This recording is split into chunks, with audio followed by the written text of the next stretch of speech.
Let us go then, you and I, when the evening is spread out against the sky, like a patient etherized upon a table. Let us go through certain half-deserted streets, the muttering retreats of restless nights and one-night cheap hotels and sawdust restaurants with oyster shells. Streets that follow like a tedious argument of insidious intent to lead you to an overwhelming question. Oh, do not ask what is it. Let us go and make our visit. In the room the women come and go, talking of Michelangelo. And indeed there will be time to wonder, do I dare, and do I dare? Time to turn back and descend the stair. Do I dare disturb the universe? In a minute there is time, for decisions and revisions, which a minute will reverse. For I have known them all already, known them all. Have known the evenings, mornings, afternoons. I have measured out my life with coffee spoons. I know the voices dying with a dying fall, beneath the music from a farther room. So how should I presume? And I have known the eyes already, known them all.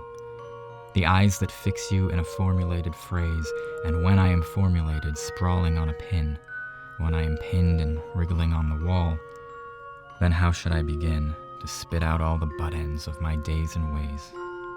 And how should I presume? And I have known the arms already, known them all, arms that are braceleted and white and bare, but in the lamplight downed with light brown hair. Is it perfume from a dress that makes me so digress? Arms that lie along a table or wrap about a shawl. And should I then presume? And how should I begin? Shall I say, I have gone at dusk through narrow streets and watched the smoke that rises from the pipes of lonely men in shirt sleeves leaning out the windows? Should I, after tea and cakes and ices, have the strength to force the moment to its crisis? I am no prophet, and here's no great matter. I have seen the moment of my greatness flicker, and I have seen the eternal footman hold my coat and snicker, and in short, I was afraid. And would it have been worth it after all?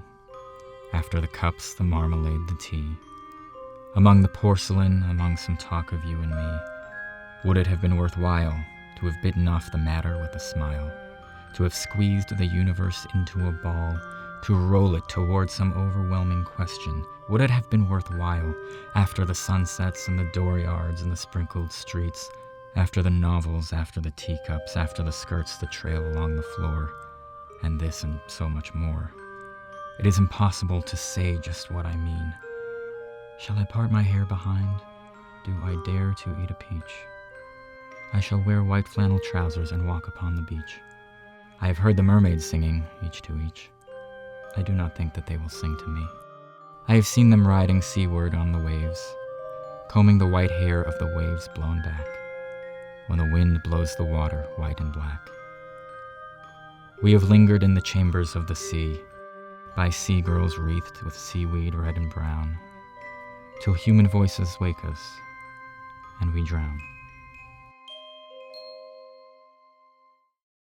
Hey guys, I'm Yulin, and that was the love song of J. Alfred Prufrock, which is one of my absolute all-time favorite poems, which I was first introduced to in high school, where I fell in complete love with the language, because how could you not? In the same poem, we get in a minute there is time for decisions and revisions, which a minute will reverse. We also get, do I dare disturb the universe? Do I dare to eat a peach? And I didn't even include the 2 stanzas of cat metaphors, so like, what? There are so many lines that I could spend an entire video unpacking, so I'm not even going to try. However, I did find a Yale lecture on T.S. Eliot and this poem in particular that I'm going to link to in the description. Leave me your comments with your favorite lines from the poem, and then we can have a discussion party in the comments, which is my favorite thing. As always, please keep posting your suggestions on what poems and literary excerpts I should tackle next week. We're going to do another one of my favorite poems, and then after that I'm going to take a little bit of a hiatus to focus on the release of Kissing in the Rain, which is a web series that I'm working on over at Shipwrecked Comedy that is premiering on Monday, March 10th. So check that out if you haven't yet, and subscribe and follow us on Twitter and Tumblr and Facebook. That's where we first announced everything. Reels are also up on new episodes of I Didn't Write This. I'm just taking a little bit longer on those for the sake of sanity and production value. I'm a little bit crazy. I could go a lot crazy if I don't take a break. And yeah, thank you guys for watching. I still don't know how to end these videos, so tell me how you guys are doing. Tell me what you're reading. My headband is made of my hair, which I think is pretty cool. And I also have a new foster cat. Her name is Molly Weasley. Are we surprised? I don't think we are. Okay, bye.